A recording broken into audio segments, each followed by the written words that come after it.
Section 66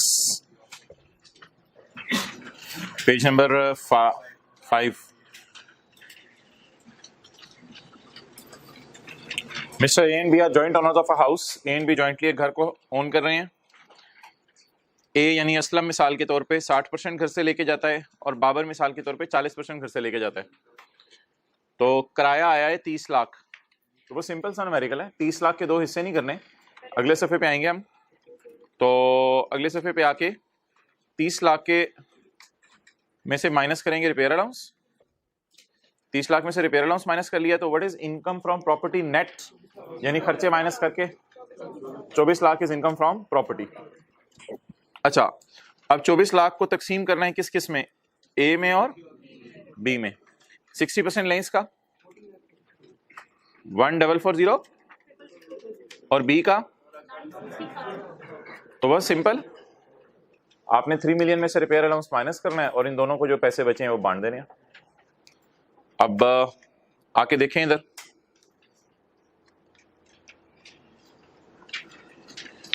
$14,40,000 किसने कमाया, ए ने, और 9,60,000 किसने कमाया, बी ने। अब इनका टैक्स जाके देखना है हमने।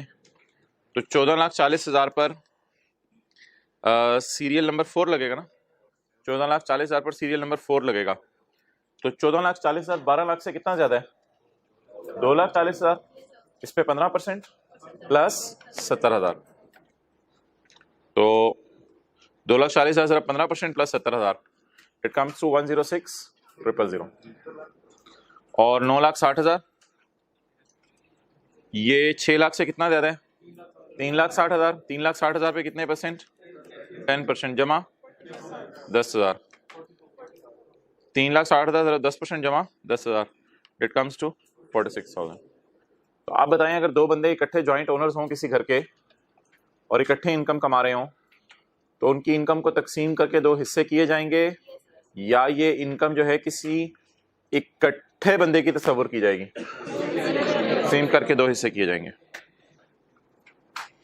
पढ़ें सेक्शन 66।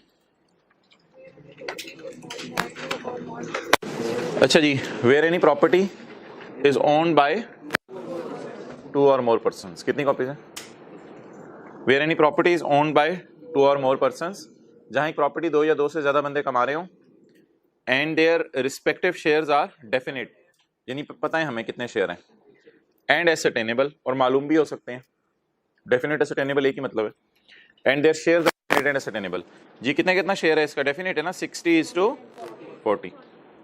द पर्सन्स ए और B shall not be assessed as AOP, ये प्रॉपर्टी के मद में पार्टनर नहीं समझे जाएंगे, एओपी नहीं समझे जाएंगे। प्रॉपर्टी की मद में ये पार्टनर नहीं समझे जाएंगे, प्रॉपर्टी की मद में ये पार्टनर नहीं समझे जाएंगे in respect of the property, property की मद में। और असल में ना, दो लोग मिलके अगर कोई घर किराए पे दे दें तो इन दो लोगों को पार्टनर नहीं कहा जाता। लेकिन हम आने वाले दिनों में पढ़ेंगे, अगर दो लोग मिलके कोई दुकान वगैरह खोल लें जहां बोतल बिस्किट बेचें, तो ये तो बिजनेस शुरू कर दिए, ये तो किराया नहीं कमा रहे, तो फिर एओपी इनको कहेंगे। लेकिन दो लोग मिलके दुकान किराए पे दे दें तो इनको AOP.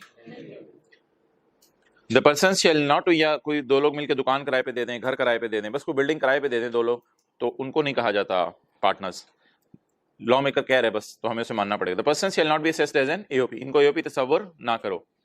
And the share of each person, इसका कितना शेयर है, 1440,000, और इसका, and the share of each person shall be taxable in their own hands, and the share of each person shall be taxable in their, हर बंदे का जो share है वो इनके अपने हाथों में टैक्स लगेगा।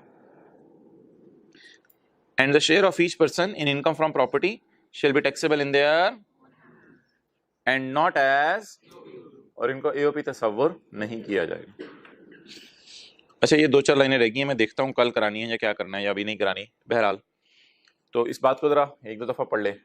Where any property is owned by 2 or more persons and their shares are मालूम, और उनका हिस्सा हमें पता है, the persons will not be AOP, इनको एओपी नहीं कहा जाएगा। और तोड़ के 60-40 दो हिस्से किए जाएंगे and this amount shall be taxable in there, ये अमाउंट उनके अपने हाथों में टैक्स लगेगी और इनको एओपी तस्वुर नहीं किया जाएगा। ओके भाई ये सफा बांटो।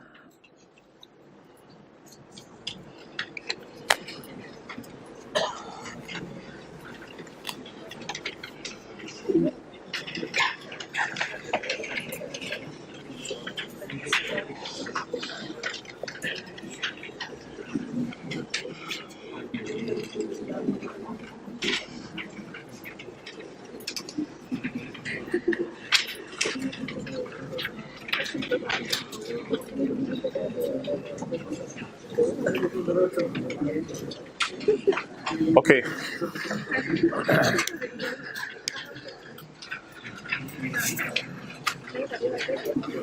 भाई ये इस तरह ही प्रिंट आया, ये क्या चक्कर है? चलो जल्दी करें, जल्दी जल्दी जल्दी जल्दी।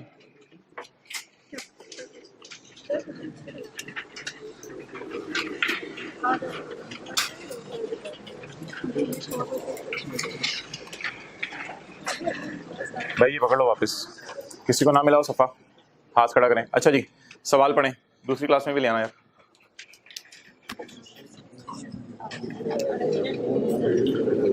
Mr. Sohail, a resident individual, owns a building in Clifton. तो on यकम जुलाई 2021 को he rented out, टेक से 2022 बनेगा ना, यकम जुलाई 21, he rented out the building to Mr. Bakir at annual rent of 16 lakh. साल का किराया कितना होगा जी? 16 लाख रुपया। This amount include 15,000 per month for arranging 2 security guards for the building। इस बात का मतलब बता दें क्या है? क्या ये जो 16 लाख का किराया है, क्या ये 16 लाख का किराया पूरा का पूरा घर का किराया है या इसमें कोई और किराया भी शामिल है? क्या इस टोटल इनफ्लो में एक इनफ्लो किसी और हेड का भी है? What is total inflow? यानी बताएं बाकिर की जेब में जाया कितना करेगा पूरे साल? 16 लाख। उस 16 लाख में कितने पैसे पड़े होंगे किसी और हेड की इनकम के? 15,000 ज़रब 12, 15,000 ज़रब, क्योंकि 16 लाख एनुअल है और 15,000 मंथली है, per month for 2 security guard, for 2 security guard each नहीं लिखा हुआ कुछ, बस 15,000, तो 15,000 पर मंथ। अब आप मुझे बता दें मालिक मकान ने जो घर किराए पे चढ़ाया तो किराए की मद में कितने पैसे ले रहा है? 16 लाख। 16 लाख में से कितने पैसे इस मद में ले रहा है कि मैंने तुम्हें सिक्योरिटी गार्ड की सर्विस दी हुई है? तो अब मुझे बताएं 16 लाख है टोटल, इसमें 15,000 ज़रब 12 कितना हो गया? 1,80,000। ये चला जाएगा इनकम फ्रॉम अदर सोर्स में। हमने पढ़ा था अगर घर के साथ कोई और एमिनिटीज, यूटिलिटीज या अदर सर्विस दी जाए तो अदर सर्विस जाएगी अदर सोर्स में, और जो घर का किराया है वो कहां जाएगा? इनकम फ्रॉम प्रॉपर्टी में। अच्छा बैलेंसिंग बता दें, 16 लाख माइनस 1,80,000, 14 लाख। ये सफा अटैच हुआ हुआ है ऑनलाइन क्लास में भी, 14,20,000। अब 14,20,000 आपका आ गया बैलेंसिंग, यानी 16 लाख में से माइनस करके। ये किराया किस हेड में जाएगा? इनकम फ्रॉम प्रॉपर्टी में। क्या मैं कह सकता हूं कि ये अभी मैंने इनफ्लो को तोड़ा है या आउटफ्लो को तोड़ा है? इनफ्लो के 2 हिस्से कर दिए, नोट कर ले फिर आगे चलते हैं।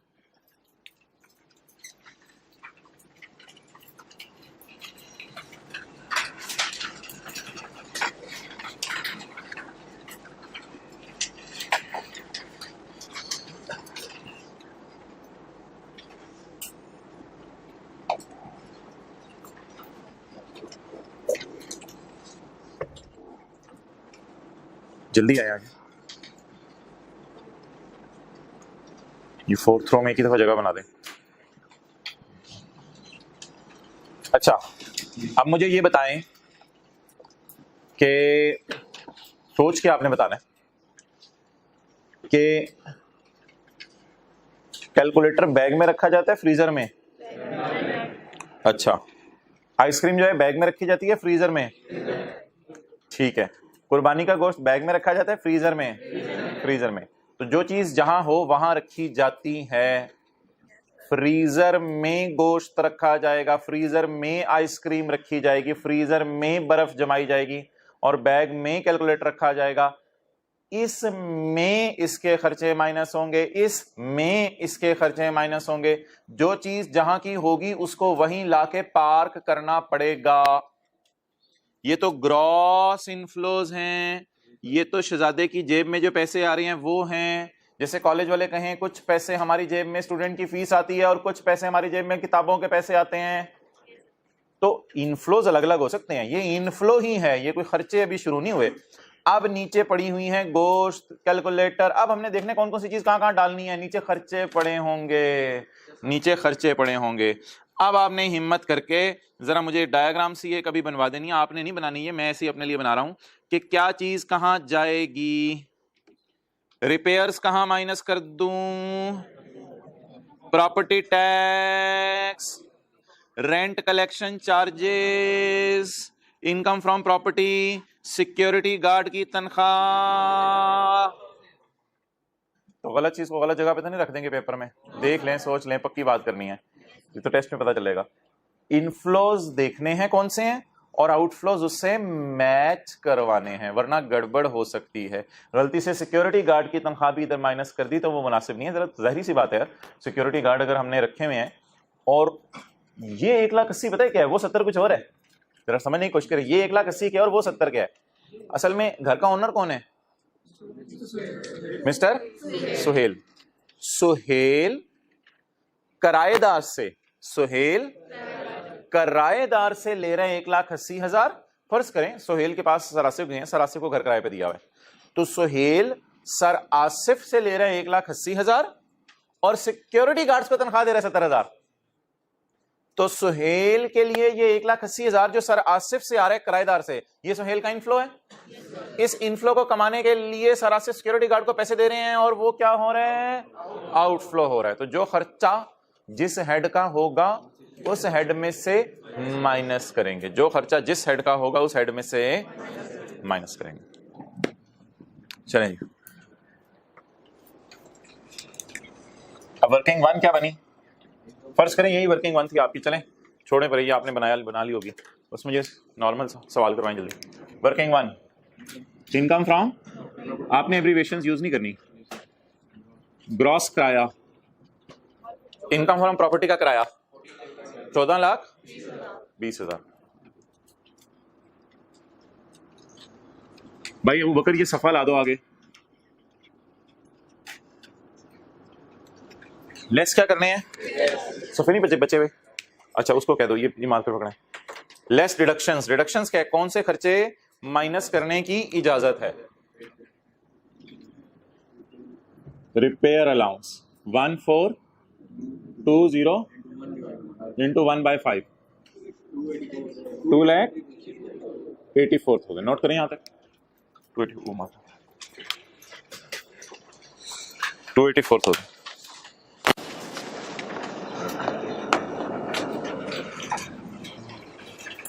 घर में ये सवाल करते रिवाइज करना है।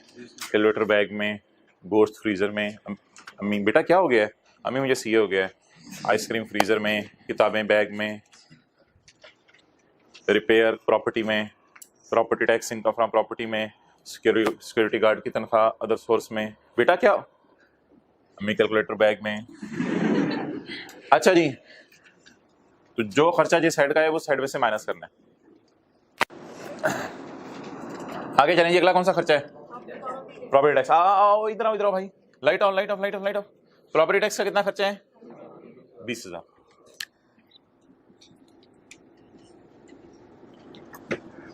वो जो हमने एक मुश्किल सा लफ्ज पढ़ा था, any cess rate paid to local government, ये लोकल गवर्नमेंट भी देते हैं प्रॉपर्टी टैक्स वगैरह। एक टैक्स है जो फेडरल गवर्नमेंट को देते हैं, वो इनकम टैक्स है, वो तो हम निकालेंगे। अच्छा जी आगे आए, रेंट कलेक्शन चार्जेस। आपको ये पता है लोअर ऑफ करके माइनस करना। रेंट कलेक्शन लोअर ऑफ, बोलें क्या क्या? एक्चुअल एक्सपेंस कितना है? 10,000। ये नोट्स में नहीं है सवाल, ये आपको सफाई बांटा जा रहा है। इधर आगे 4th रो में दे दें। 10,000 या 4% ऑफ जी, क्या जवाब आया? 56800 जी। लोअर क्या आ गया? 10,000। कल तक ही आ जाएगा जवाब, काट लो छेती। टोटल जी 6,000।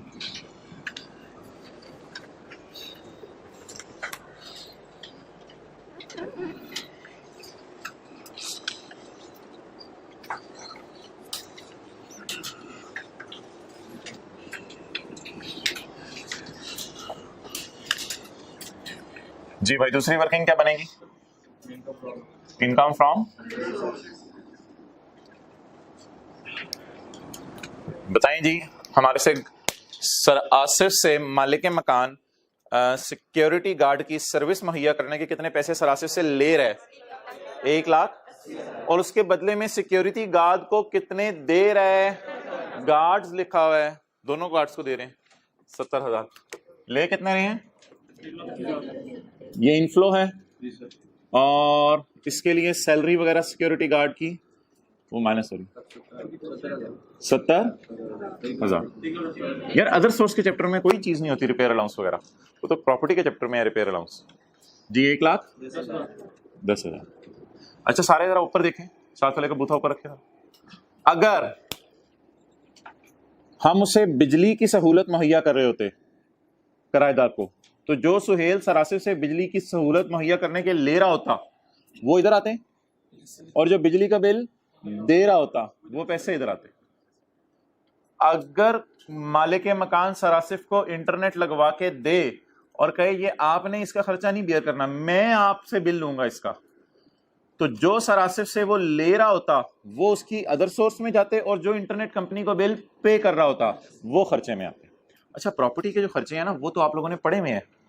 प्रॉपर्टी में ABCDEFGHI J तक थे पॉइंट्स, पता नहीं कौन कौन से थे। रिपेयर अलाउंस था, प्रॉपर्टी टैक्स था, इंश्योरेंस थी, इंटरेस्ट ऑन लोन था, लीगल चार्जेस थे। तो प्रॉपर्टी के मोटे मोटे खर्चे आपको पता है, वो सवाल देख के वैसे ही पता चल जाया करेंगे। यानी क्या चीज़ फ्रीजर में रखनी है, क्या चीज़ बैग में रखनी है। आपके बच्चे तो नहीं है कि कैलकुलेटर ढूंढ रहे हो सारे और आपने फ्रीजर में रखा हो, तो छोटा बच्चा रखता है, इसलिए आपको पता चल जाएगा कौन सा खर्चा किसका, कौन सा खर्चा किसका। गड़बड़ नहीं करनी, गलत जगह पे गलत चीज़ें माइनस नहीं करनी। खामोश, क्या हो रहा है? अच्छा इट्स ओवर नाउ। इनफ्लोज में से आउटफ्लोज माइनस कर दिए, देखिए एंजॉय करेंगे। इनफ्लोज में से आउटफ्लोज माइनस कर दिया, और इनफ्लो में से आउटफ्लो माइनस कर दिया। तो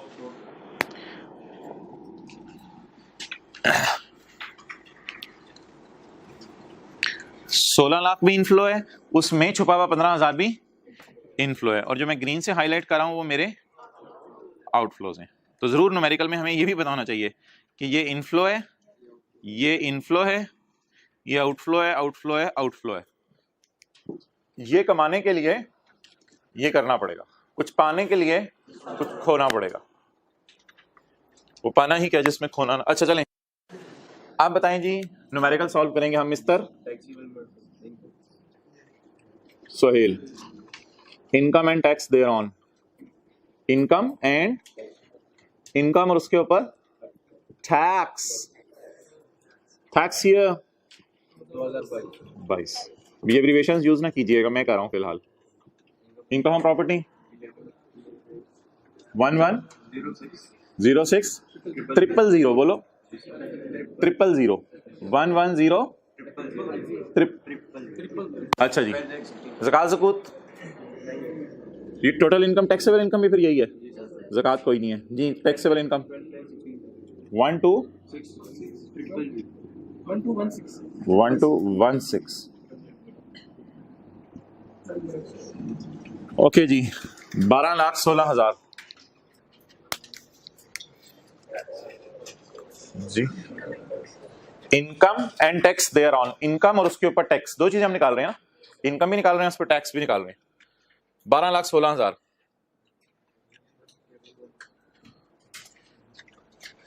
यार ऐसी बातें क्यों पूछते हैं, टेबल 1 लगेगा या टेबल 2 लगेगा?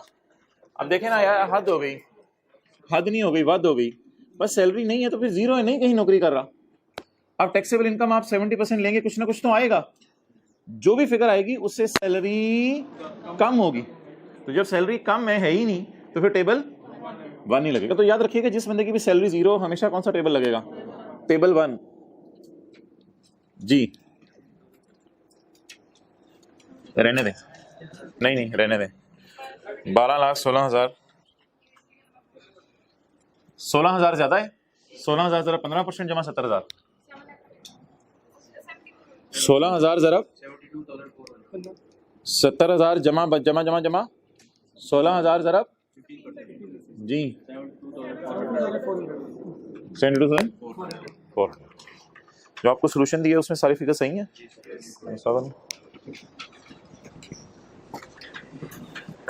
ये किताब में नहीं है सवाल, सफाई दिया इसका।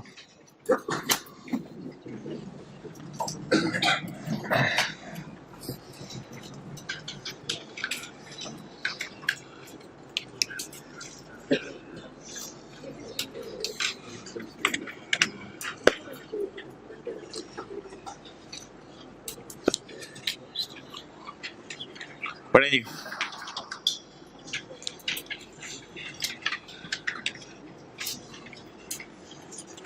पेज नंबर 1,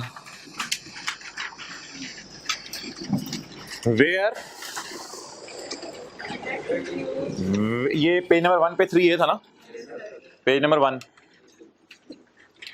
कुछ पहला सफा होता है उर्दू में, where 16 lakh include 1,80,000, where 16 lakh था ना, include 1,00,000 for providing services of security guard connected with renting of it, 1,80,000, Urdu वाली इट नहीं, पंजाबी वाली नहीं, it shall be chargeable under income from other source.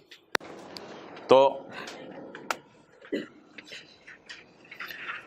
Where 16 lakh include 1,00,000 it shall be chargeable under income from other source, ये other source में चला जाएगा। Clear? तो इसके आगे लिख लें, लेक्चर 11 का पेज दिया था, वो सेक्शन 16 के नीचे वाली एग्जांपल 2 कर ली थी? सच्ची सच्ची बताएं, कर ली थी या देख ली थी? कर ली थी।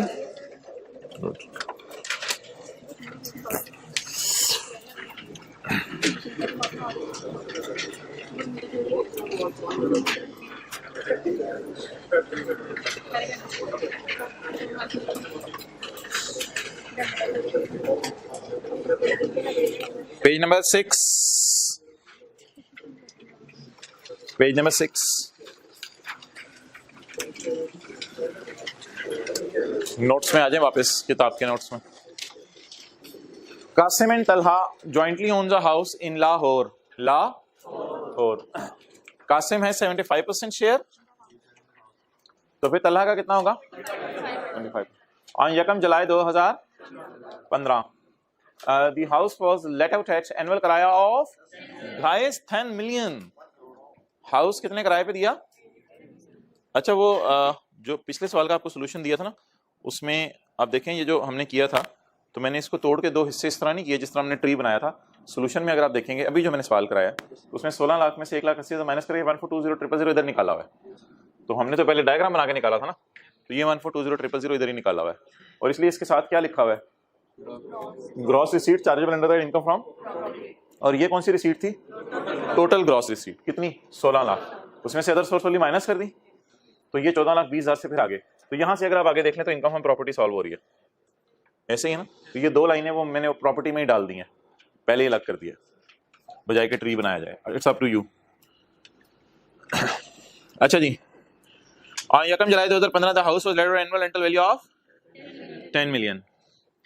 This amount include 1 लाख पर for utilities cleaning and इसमें कितने पैसे पड़े हैं यूटिलिटी क्लीनिंग एंड सिक्योरिटीज के?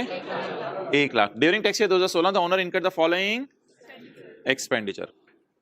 अच्छा जी, 10 मिलियन में 12 लाख. 10 मिलियन में, क्योंकि 10 मिलियन एनुअल है और 1 लाख पर मंथ है, पर मंथ. तो 10 मिलियन में 12 लाख किस मद में पड़ा है? सर्विसेज कनेक्टेड विद बिल्डिंग की मद में पड़ा है. क्लियर? तो ये इनफ्लोज हैं, मैंने येलो से हाईलाइट किए हैं. The owner incurred the following, ये क्या हैं? आउटफ्लोज हैं. ये क्या हैं? क्लियर? चलें जी, अभी आप कासिम और तलहा में तकसीम ना करें.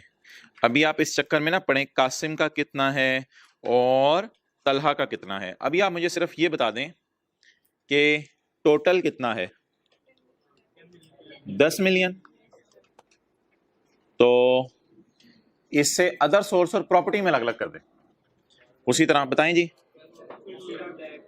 1 लाख ज़रब 12 डेट कम्स टू, तो 1 करोड़ में 12 लाख 1 करोड़ में किस मद में ले रहे हैं? इनकम फ्रॉम अदर सोर्स की मद में. 1 करोड़ में 12 lakh income from other source की. इसको भी आप पेपर में इस तरह भी कर सकते हैं. पेपर में कोई मसला नहीं है. वर्किंग 1 लिख के इसको यहां कर सकते हैं. No problem at all. Rather I can boldly say it is working 1. मुझे नहीं पता नीचे सोल्यूशन किस पैटर्न पे हुआ है. अच्छा जी, 1 करोड़ माइनस 12 लाख बताएं आप कितना आ रहा है? 88 लाख रुपए आ गया.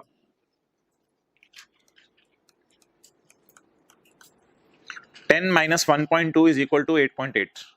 ये किस मद में है? बैलेंसिंग आया है इनकम फ्रॉम प्रॉपर्टी की मद में. अब भाई इधर वो मैचिंग करा दें आप. बिजली के bill paid to utility companies and security charges paid to security guard and cleaning expenses paid to sweeper, मिला जुलू के कितने?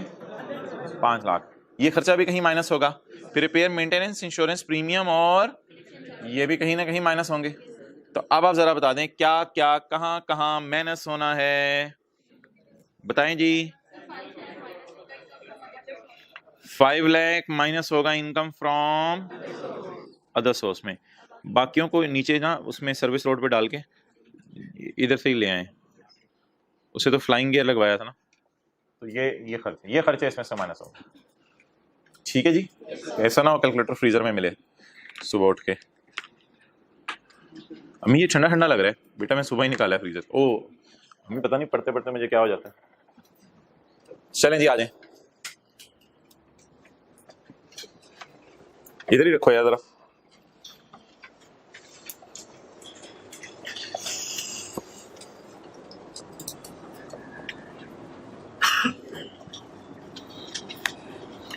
आप लोग भी बेशक किसी तरह कर लें जिस तरह मैं कर रहा हूँ. ये मिटा के ना यहाँ कितना हंसते हैं आप लोग. अच्छा इधर हमारे इंश्योरेंस है. ये वर्किंग 2 बन गई, ये वर्किंग 3 बन गई जी. 10 मिलियन में कितना इधर डालेंगे? 88000000. इसमें से क्या माइनस कर देंगे? रिपेयर नहीं छाछू, रिपेयर अलाउंस.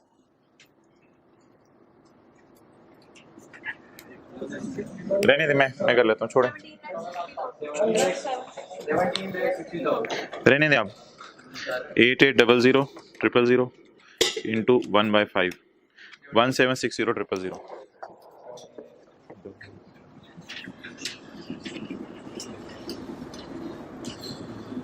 जी इंश्योरेंस कितनी है जी? 3,40,000. और रेंट कलेक्शन चार्जेस 25,000. कितने हो गए? 3,40,000. और लोअर ऑफ 25,000 या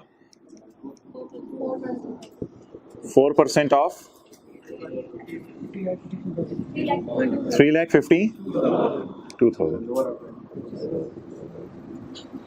लोअर 25,000. जी क्या जवाब आ गया? 66 lakh 75 6675 6675। ओके, अदर सोर्स का बताएं जी। ग्रॉस का आया इनफ्लो 12 लाख। अभी मैं नोट करने देता हूं सबर। इनफ्लो कितना? इस इनफ्लो को कमाने के लिए आउटफ्लो 5 लाख।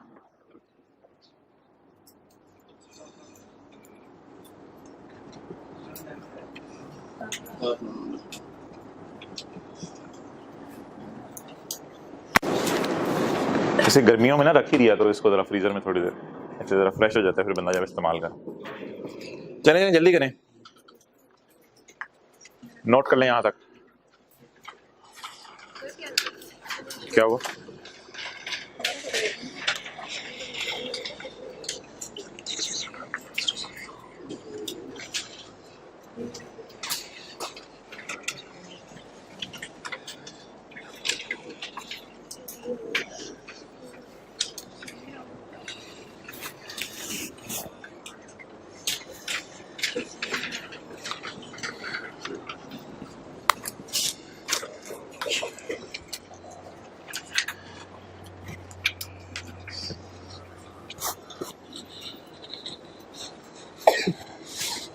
ना भाई,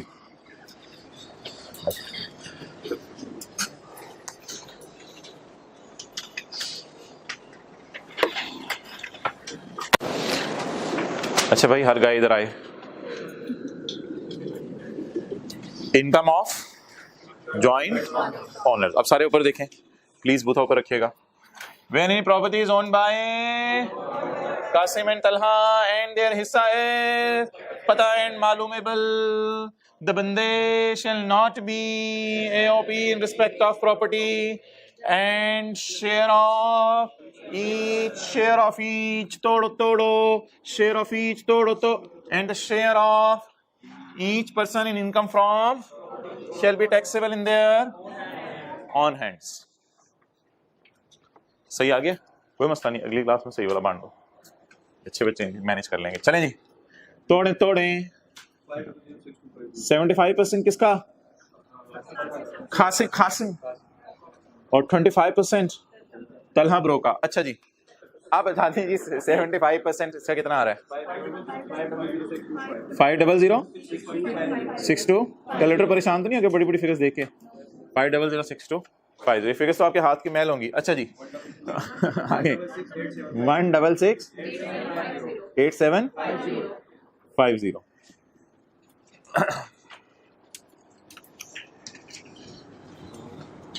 किसी का माल देख के आंखों में चमक तो नहीं आ जाती? Well done, excellent.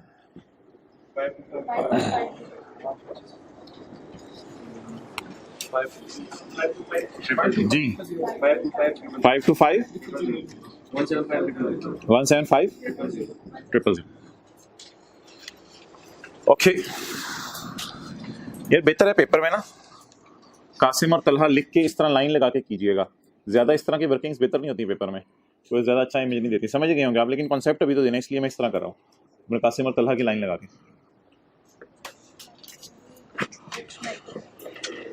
चलें जी, अब आ जाओ भी आ जाओ। कौन है जी? पहले कासिम है। कासिम खड़े हो, तुम्हारा नाम? जी मेरा नाम कासिम है। कासिम क्या कमाया तुमने? अभी हम देखते हैं, तुम इधर ही खड़े रहो, तुम्हारा आज टैक्स निकलने लगा है। पहले जरा जो है अपने रुमाल से ये साफ कर दो। ले आए जी, कौन है जी? जी कासिम है। मिस्टर कासिम, इस्तकामत देख रहे हैं इसमें? Income and tax thereon, tax ये 2016, इधर से अच्छा नजर आएगा। अच्छा जी, साथ साथ न्यूमेरिकल निकल रहा है। इनकम फ्रॉम प्रॉपर्टी, अभी मेरे पास वो जगह नहीं है ना, इसलिए फिर मैं एब्रिविएशन यूज कर रहा हूँ। अब दिल में जगह हो भी तो 7 बंदे बंदा गाड़ी में कैसे बिठाए? 5006250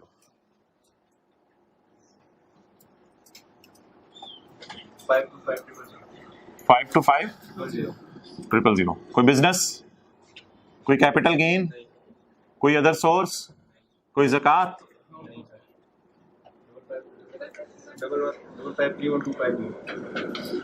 टैक्सेबल इनकम 55 31 250।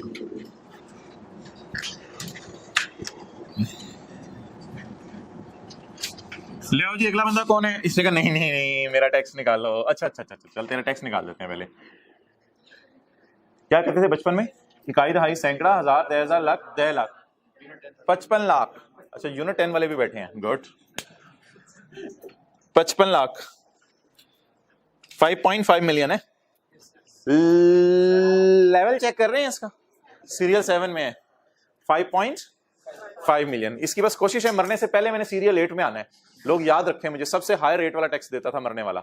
अच्छा तो बोले 5.5 इधर आएगा तो 5531250 4 मिलियन से कितना ज्यादा है? 153,150। और इसमें जमा किसमें करना है? 6 lakh plus plus plus 30% of what? 153,150 79375। और कासिम गिर गया कि 55 लाख में से 10 लाख इमरान खान को दे देना है। कोई नहीं बेटा बैठ, कोई नहीं, ये ले रेड मार्कर से खेल ले तो परेशान ना हो।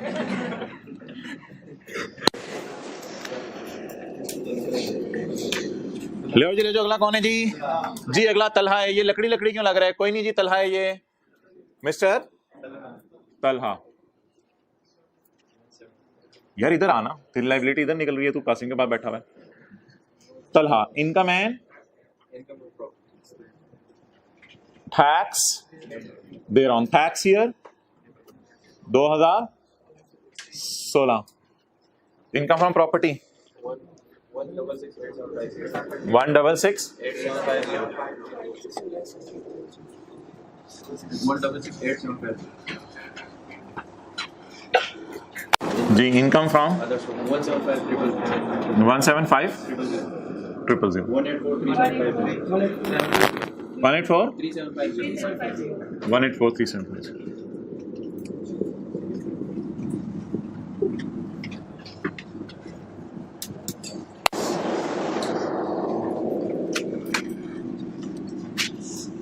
टैक्स निकालें। चैप्टर 4 घर है, चैप्टर 4 जी। कौन सा सीरियल है? Serial number 4। 12 लाख से 24 लाख कितने? 18,43,000। 1843 12 लाख से कितना बढ़ है?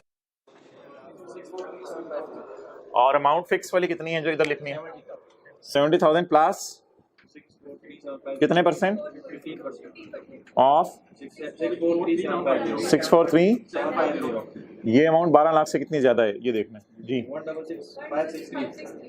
166,563।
ओके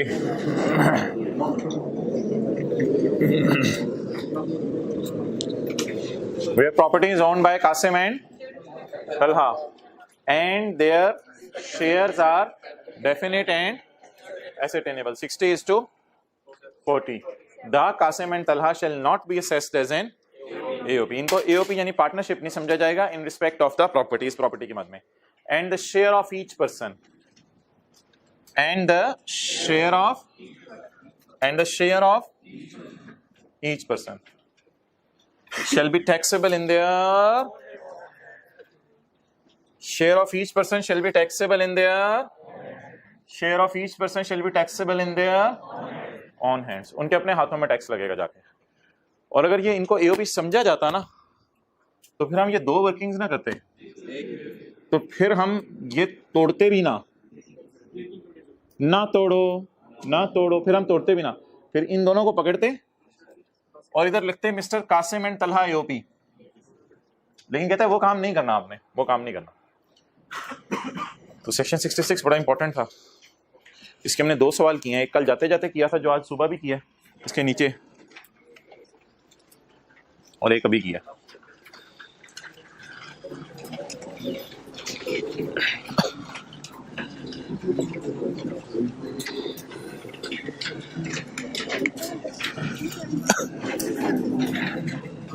ओके अगली दो बातें बड़ा गौर से अपने ईयर खोल के आपने सुननी है. Point number 2, section 66 page number 5.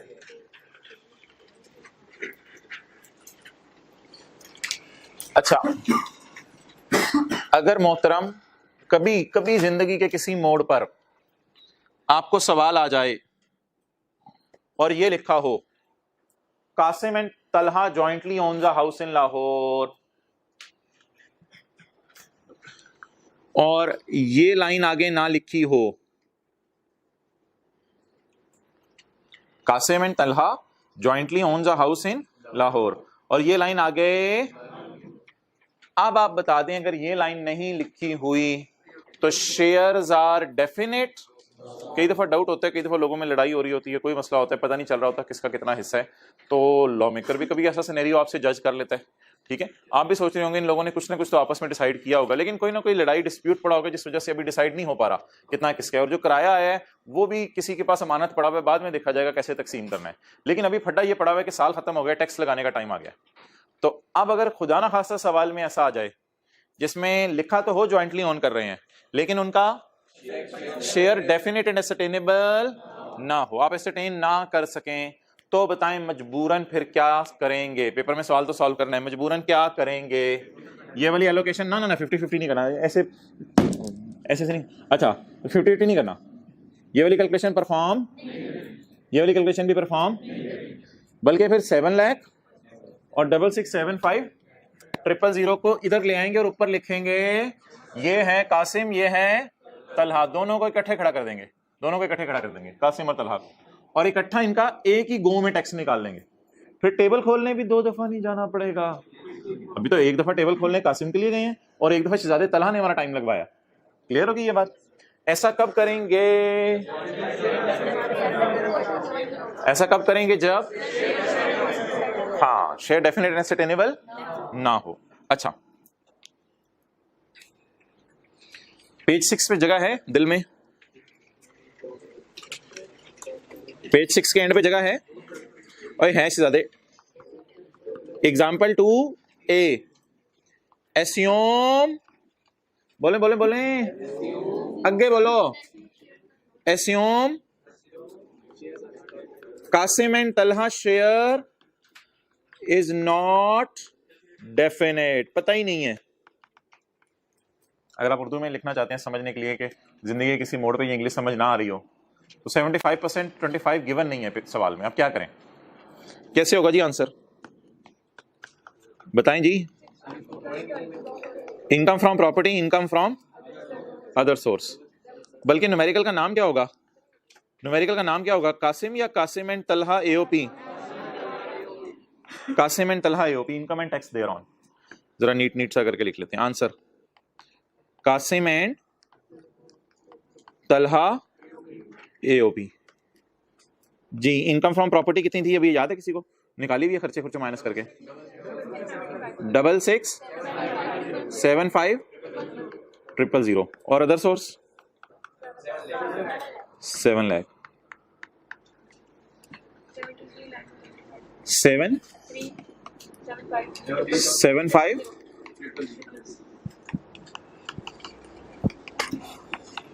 और इसका टैक्स उसी तरह आप जाके निकाल लीजिएगा। किस टेबल में?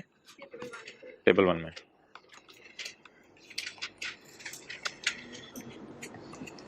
टैक्सेबल है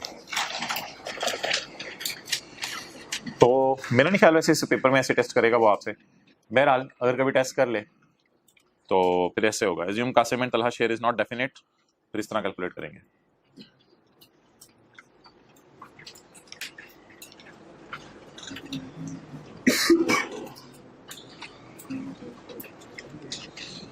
ओके बस देख लें कि 170125 एक स्टूडेंट ने कैलकुलेट किया है। बहरहाल आप लोग खुद निकाल लीजिएगा। अच्छा मोहतरम इधर आ जाएं, अब ये बात पढ़ लें, ये बात पढ़ लें प्लीज। सबसेक्शन 2 नहीं पढ़ना अभी आपने, ये मैं कल पढ़ाऊंगा। सेक्शन 66 में सबसेक्शन 2 नहीं पढ़ना, ये भी कल के लिए पेंडिंग हो गया। बताएं ये क्या लिखा हुआ है? Note where any property chargeable under section 15 ही है ना इस चैप्टर में, पहले सफे पे 15 ही था। Is owned by 2 or more, where property is owned by बोले and their shares are in that property are not, share पता ही नहीं चल रहा किसका कितना है। The property will be considered as being jointly owned by AOP. समझा जाएगा ये एओपी है। अब उल्टी बात होगी ना, अब उल्टी होगी ना, नहीं सॉरी उल्टी बात होगी। And taxable income and tax payable will be computed as per principles of, आपकी नजर में क्या होंगे principles of taxation of AOP? इनका इकट्ठा ही टैक्स निकालें, उनका इकट्ठा ही टैक्स निकालें। ओके अब जरा निकालें, जरा नहीं पूरा ही निकाल लें। Chapter 4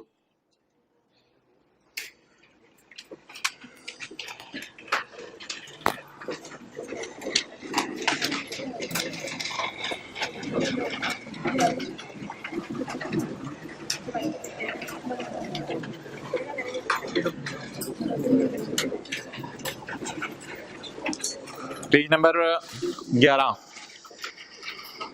page number 11। अच्छा आप मुझे ये बताएं कि डिडक्शंस का एक और नाम क्या है? एक्सपेंडिचर। डिडक्शंस का एक और नाम डिडक्टेबल अलाउंस। जूता उतरने में देर नहीं लगती। डिडक्शंस का एक और नाम क्या है? एक्सपेंडिचर। एक्सपेंडिचर और डिडक्शंस को क्या करना पड़ता है? अपोर्शन करना पड़ता है। इस सेक्शन में लेस करते हैं सेल में से, वो बात भी आपकी ठीक है। अच्छा सेक्शन 67 की हेडिंग क्या है? Apportionment of deduction. और हमारे लॉ का नाम क्या है? Income tax ordinance 2001। क्लियर? अच्छा ये एक और लॉ है, इसमें ना सेक्शंस नहीं है, इसमें रूल्स हैं। इसमें क्या है? ये इनकम टैक्स ऑर्डिनेंस को सपोर्ट करने के लिए बना हुआ है। ये कौन सा पेज बन गया? Page number 12, page 12। अच्छा एक बात याद रखिएगा, पेज नंबर 11 और 12 की हेडिंग इज सेम। कैसे? इधर क्या लिखा हुआ है? अपोर्शनमेंट ऑफ या अपोर्शनमेंट ऑफ एक्सपेंडिचर, कोई मसला नहीं। डिडक्शन का दूसरा नाम एक्सपेंडिचर भी है, तो इसको आप डिडक्शन भी कह सकते हैं और एक्सपेंडिचर भी कह सकते हैं। और इसका नाम क्या है? इसको अपोर्शनमेंट डिडक्शन भी कह सकते हैं। दोनों में सेम ही बातें हो रही हैं, और क्या डिफरेंट बातें तो नहीं हो रही, इसलिए नाम पे नहीं जाना इनके। असल जो बात है ना वो आगे लिखी हुई है ब्रैकेट में। इनकम टैक्स जब समझ नहीं आता तो लोग समझने के लिए बनाते हैं रूल्स।